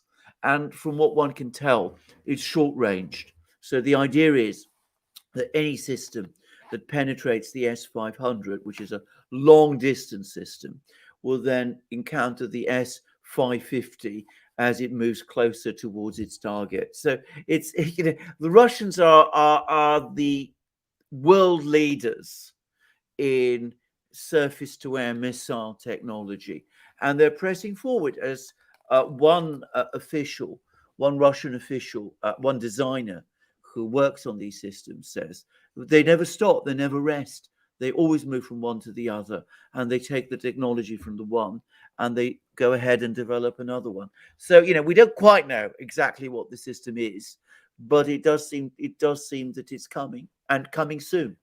Yeah. Kurt says he knows nothing and he thinks he knows everything. That points clearly to a political career, from George Bernard Shaw. Kurt's coming in with some good quotes today. Thank you very much, Kurt, for that.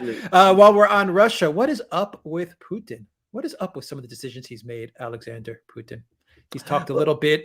He's talked a lot in favor of the climate agenda, which is okay. I can understand some of it given Russia's position and its as a large landmass and a very diverse geography. Okay, but he's been very favorable made favorable comments towards Schwab and the World Economic Forum.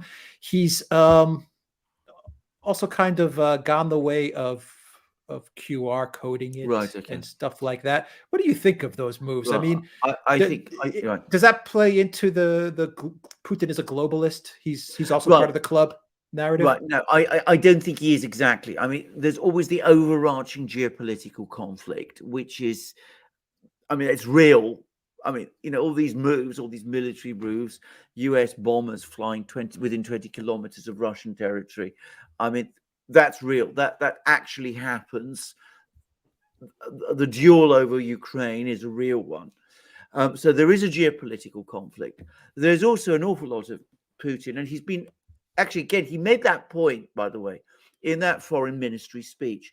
He does like to keep the other side of balance and guessing. So he sometimes, especially with things like the World Economic Forum, he will appear to be best of friends with Klaus Schwab and say, we're all friends, we all agree. And then he'll turn up at Davos and make an incredible speech in which he absolutely excoriates and obliterates them. So he does like to play this game a little. He likes to tweak, if you like, the Davos tiger. He pulls its tail when it suits him. And I think, in fact, the criticisms he makes of globalization, which are becoming increasingly open and strong, are real. I think he sincerely believes those. He also, by the way, and undoubtedly sincerely believes in his criticisms of the whole identity policy issues. On the climate change issue, he is very much, I think, the follower. The person who's driving policy there is the new Prime Minister Mishustin, who is very concerned to get Russia moving away from further reliance on fossil fuels. He's got a very ambitious plan to develop nuclear power. Bear in mind, Russia invests in nuclear power, unlike the West.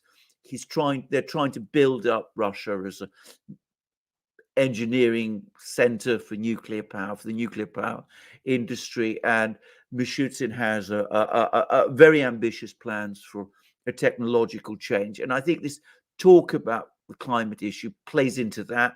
And it also means that Putin isn't going to be, he can argue that he's doing this because he's in favor of the climate policy. Now, the QR code thing is different. And I really want to stress this. And here I come back to Putin's background. Putin is somebody who worked in Russia's security, intelligence services. He is a person who believes in control. He doesn't like popular protests, for example. He didn't like popular protests in Ukraine when they were directed against the Ukrainian government, which he opposes. He is very nervous about those sort of manifestations. And like so many people in so many places, so many governments, if he sees an opportunity to tighten control, he will take it. And one mustn't be naive about Putin. You have no illusions about. I have no illusions about him. I mean, I've been saying this for years. He's not somebody. He's not a libertarian. Not at all. That isn't what he is about. He never has been. He is a state sovereigntist.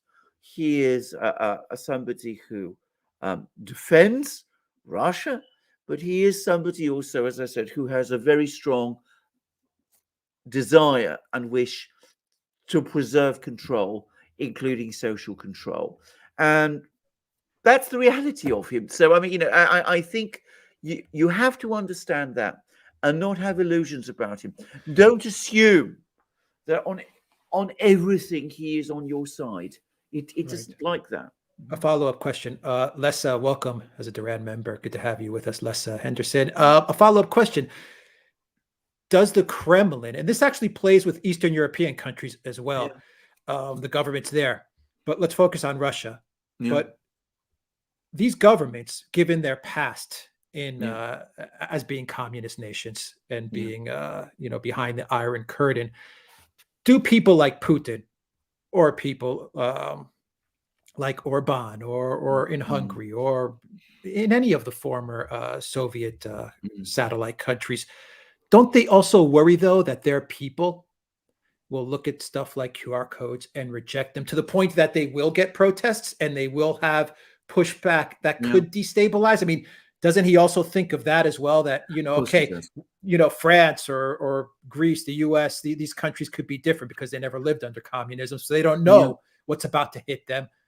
But in Russia, in Poland, in Hungary, in Czech Republic, they know. And there's a generation that knows what it's like. They're going to push back. Absolutely. And I gather that there is growing opposition to all of this in Russia itself. But does he think about that? Do they calculate that? And this is where I think his political skills come into play. Because unlike some East European leaders, he's managed this with great skill. Because he's played it, he's strung people along. He says, on the one hand, I'm very opposed to this sort of thing. I don't believe it. But ever so reluctantly, on scientific advice, I've been pushed in that kind of direction. And I mean, he's recently been doing all kinds of programs. He had a long meeting with the head of the Gamaleya Institute, which is one of the big scientific institutes which produced the particular well-known medication from Russia that we all know about, all on national television. This person comes along and tells, we're these great scientists, we come up with these things, but we need at the same time these policies to be implemented. So he's very good at projecting the appearance of being somebody who is very skeptical, very doubtful, very uneasy about these things, but he's been talked round by the experts, by the scientists, and he goes along with what they say. And it's not true of all Russians by any means, but perhaps unlike in Eastern Europe, and very much as a Soviet legacy, within Russia, there tends to be a very, very great reverence and deference towards scientists. And I mean, the Soviet Union promoted reverence and deference towards scientists. Not true to anything like the same extent in a place like Poland, for example. But in Russia, that is true. Not with everybody, not with many young people, for example. But it's something that Putin has handled with great skill. And so, yes, there will be protests, but so far, those protests have not manifested themselves in street action or in strikes or anything like that. And for the moment, he's achieving his objective there. All right. And going from Putin to Lukashenko, Jay Galt, 1776, says Lukashenko is right about liquidating NGOs, of course, referencing the BBC interview with Lukashenko, where Lukashenko, the BBC guy, pretty much asked Lukashenko about the NGOs and, political prisoners and the fact that Lukashenko's gone after NGOs and some of these NGOs are dealing with animal lovers and stuff like that. And Lukashenko just, he is a colorful character. You have to give him that. He is straight to the point. He doesn't hold back. And he completely just blasted the NGOs and said, I'm paraphrasing, political prisoners or NGOs about animal lovers and puppies. He just said bullocks. He said, I'm paraphrasing him, but he pretty much said these groups are just here to foment revolution and regime change and to cause instability. That's what he said pretty much to the BBC guy. And the BBC guy was just, he was just like his mouth open. I know. Oh my God. I know. I mean, they're not used to that sort of thing. I mean, they would have expected him to say, "Oh, well, we're trying to make these distinctions," and Lukashenko doesn't do that, and that's why he has a critical mass of support in Belarus itself. It's a fact which Westerners completely underestimate. They do again underestimate Lukashenko's very real political skills, and dare I say it, his courage. I mean, it takes some courage to have an interview with the BBC, and it takes some courage also to come up with that kind of answer. I agree with him, by the way. I'm entirely with him on this. NGOs, Western-funded NGOs in Russia, in Belarus, in Ukraine, in Georgia, in everywhere you can think. In Hungary against Orban, yeah, exactly. I mean, they really are. I mean, well, agents, regime change agents. I mean, they serve no other purpose. That is exactly what they are. Yeah, he was right. Youngblood says that President Trump is doing many more media interviews. Do you think he smells blood in the 2022 waters? Sorry. Yeah, I think he does. What his plans are, I'm not absolutely sure, but I think one of the reasons he has to do these interviews is that in order to remain relevant, he has to keep active like this, because of course his major megaphone, which was Twitter, he doesn't have anymore. So, that's one of the things he does. I'm going to suggest one possible point of battle now is going to be Alaska, where Murkowski wants to stand again for the Senate. And there's going to be a primary challenge, and we'll see what happens there. Because Murkowski, of course, voted for his impeachment, and he hasn't forgotten that. No, and we'll see what happens. Yeah, I agree. And he's got time for 2024. So he doesn't have to make a decision there. He's got a lot of time, and he won't. I don't think we'll see clarity until after the midterms anyway. I think it entirely works better for him to keep everyone guessing. Yeah, I think that's what he's doing. Yeah. Yeah. Kurt says Putin is a smart man, but for sure he likes those golden doors. Exactly. Yeah.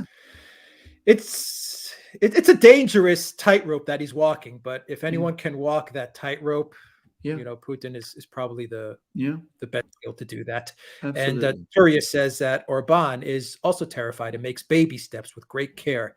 He knows he goes too far, he'll be lynched literally. But if he doesn't go far enough, he will lose the election. Exactly. All these leaders they understand their position. Yeah. Yeah. Very, very true. About Orban, very true, by the way. I mean, he is facing a real challenge, and I mean, it's. I still personally think that he'll pull it off, but I wouldn't put money on it. Yeah, and we can't be in our bubble right now. The way we are, or everyone that's watching the stream. There are a lot of people that want Putin and Orban to impose lockdowns and mandates and QR codes. A lot of people. Absolutely. So, and they have a lot of pressure, especially someone like Orban. I would say Orban's job is probably more difficult than Putin's because Orban has the pressure of the European Union. The EU is holding money back from him. The EU definitely has infiltrated lots of segments of his government and of the population. A lot of people are pro-EU as well in the country. So, he's got to fight off that pressure as well. So he's got a very, very thin needle that he needs to. Absolutely. I mean, he's in a much weaker position than Putin is. I mean, there's no comparison. And, he has to weave and, compromise on occasions and do all sorts of things if he's going to continue his battle. At the same time, the point about the fact that if he compromises too far, then at that point, people lose faith in him and he becomes weaker still is also true. So he's got to measure things very carefully. Yeah. Kurt says, as long as the very rich has a want, they are benign. Once they get satisfaction, they become dangerous. Kurt Fromm. That's a Kurt Fromm quote. Happy weekend. All right, interesting, Kurt. Interesting. Very good, actually. Yeah. Very good. Thank you very much for that, Kurt. And let's see, where are we? Anatoly says, don't like Bible analogies, but can't help but see the four riders. First came pestilence, famine, and war seem on the way, and all leads to death. Dark times, indeed. I don't know if I'll be that pessimistic, but I will go on the war one. Alexander, how likely do you think we're going to see some sort of conflict in Europe and Ukraine? Because I see all the pieces being moved towards that direction. Actually, I think it was Poland, or was it Lithuania or Latvia today that said they want more troops, NATO troops in their country. I think we are heading towards some kind of military crisis in Ukraine, unless there's a change of government in Kiev, which towards a more accommodating government, which is possible, but I don't think it's going to happen. But I mean, what is happening at the moment is the Ukrainian enterprise is failing, and that's making people in Ukraine who are invested in it. And bear in mind, when he's talking about invested in it, I mean, some of these people. We're talking about retribution. I mean, some of these people fear retribution because they violently overthrew the country's constitutionally elected president. People were killed. They launched a war in eastern Ukraine in which more people were killed. All of this makes people very frightened and very nervous for themselves. So these people are both very fervid in their beliefs and at the same time very nervous if things go wrong. And they sense that everything is slowly coming apart around them. So you see, every couple of months, you see the situation in eastern Ukraine flaring up again, because those people, if they stop, if they retreat, everything collapses. So they always move forward. Now, there are lots of people in the West in positions of power, especially in Washington and Brussels, and to some extent in Berlin and Paris and London, who want them to move forward and who move all the pieces, as Alex just rightly said, in place in order to help them move forward.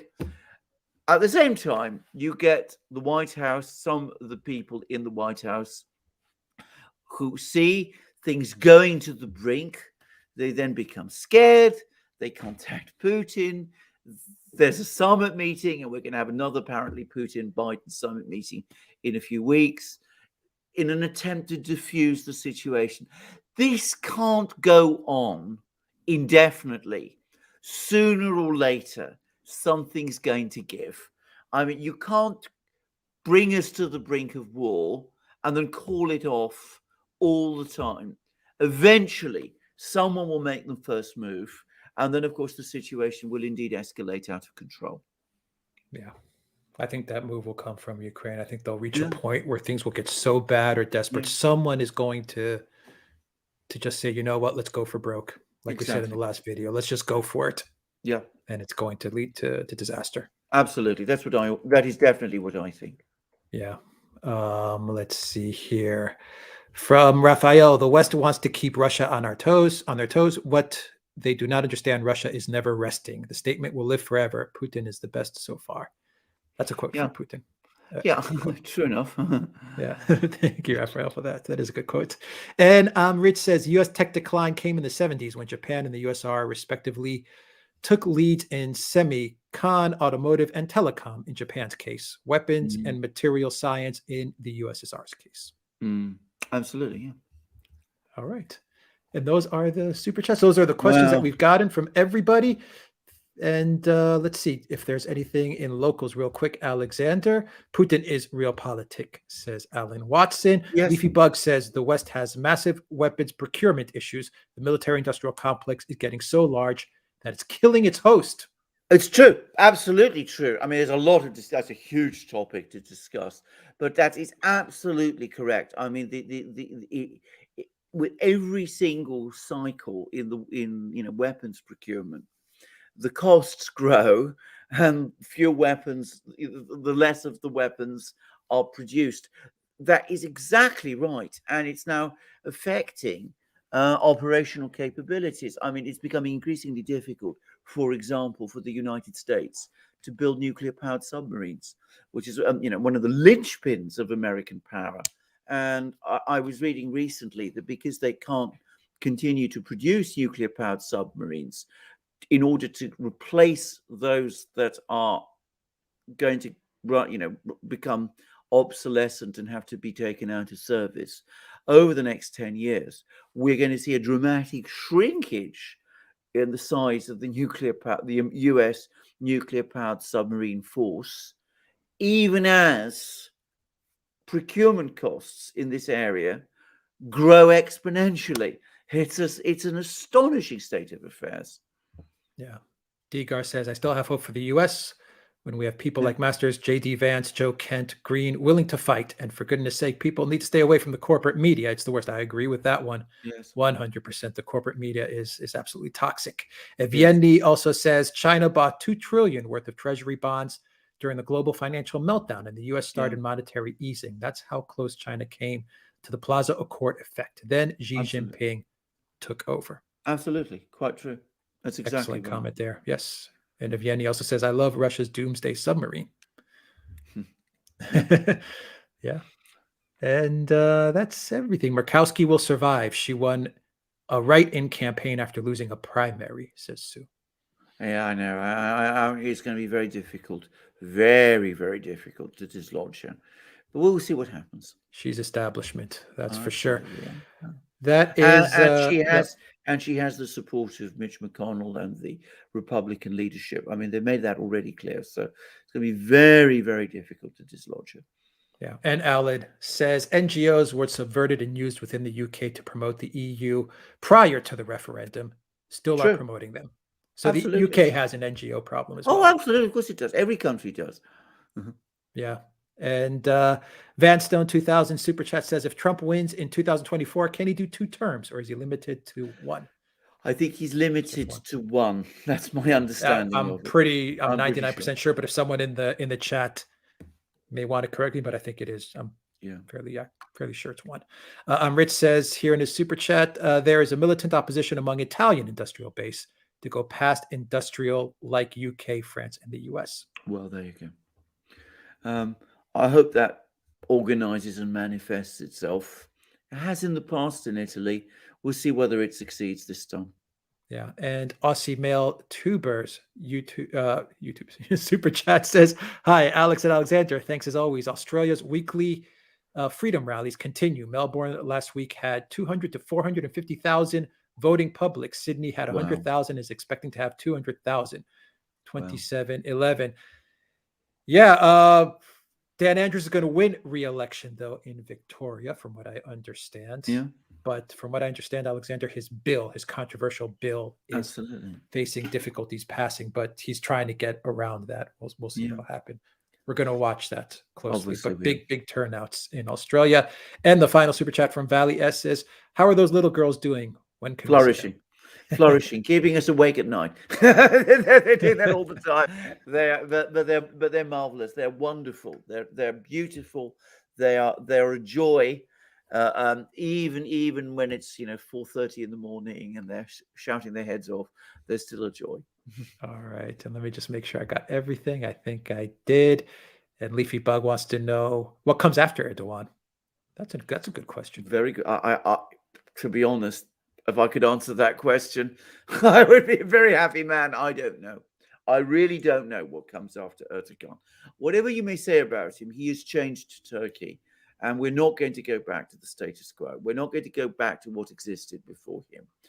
Turkish politics has fundamentally and radically changed. And that is an achievement, because what was there before wasn't terribly good and healthy either. But what comes after him, I have no idea. I know there's some people who worry, and I'm not overstating this, who do worry about possible spiral downwards and even civil war. Turkey came very close to civil war in the late 1970s, as I very well remember. He's been in power for a long time, Erdogan. No. That's for sure. All right, we'll leave it there. We went a little over an hour, Alexander, close to 2 hours, but it was a great live stream. Great questions. Absolutely. Great conversation. Thank you to our moderators, Zariel, Valies, Cosmic Rain, Spartan Warrior Queen, Alan Watson as well. And I got everybody that was moderating, our awesome moderators, the best in the world, and our live stream, and everyone participating in the chat. Fantastic questions. What a great community. Just really, really smart questions and smart comments, Alexander, and to everyone in locals as well. Great chat there. Really, really good comments there as well. And thank you for giving us good insight on what's going on in the world as well. We learn a lot from your comments and questions. We absolutely do. And Amrit has a final super chat. Wasn't it during the time of Patriarch Photios the Russians became Orthodox? I don't remember exactly. I mean, it was. I think it. I'm not sure. I couldn't say, but it was certainly during the time of the Macedonian dynasty, I believe, in the Byzantine Empire. Whether it was Photius was the patriarch, then I couldn't tell you. But it was, of course, in 988 AD when Prince Vladimir, Saint Vladimir, sent people to Constantinople, where they met the emperor.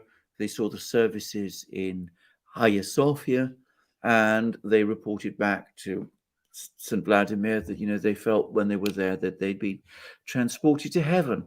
And the Russians adopted Christianity. There's an interesting Russian film about all of this, by the way, which shows, this change in Vladimir's personality from having been a rather tough pagan prince, rather bloodthirsty with lots of concubines and things of that kind, to becoming, in effect, a much more stable Christian, if I could put it like this. That's a good way to end the stream, Alexander. Everyone have a great Thanksgiving weekend, and enjoy yourselves. Enjoy the next 2 days ahead, the weekend. Get some rest. We'll be back on, we'll have shows for the weekend, and we'll be back on Monday as well with a lot of shows coming up, a lot of collaborations that we have in the works. And tomorrow we have another episode of our history shows as well. And that'll take place. That'll be, I believe it's 2:00 Eastern Standard Time that we'll have it up. I believe that's when it should be up. But I'll put the premiere up for that as well, so everyone will know we have another good history show coming up, a really good one. So take care, Alexander. Any final thoughts or words before we? No, I mean, dark times definitely, but as I said, never give way to despair. I mean, anybody who does, as I said, is just giving up the battle. I mean, you keep going, you make your commentary, you make your points, and as I said, eventually, I do believe what that viewer said. Things eventually turn out right. It's the damage that's going to happen in the meantime that's the problem. But I mean, we will get through eventually. Of that, I have no doubt at all. Yes, and Digar, I will send a notification via locals for that history show tomorrow as well. I'll remember to do that as well. All right, everyone, have a great Friday. Have a great weekend, and take care. We're signing off.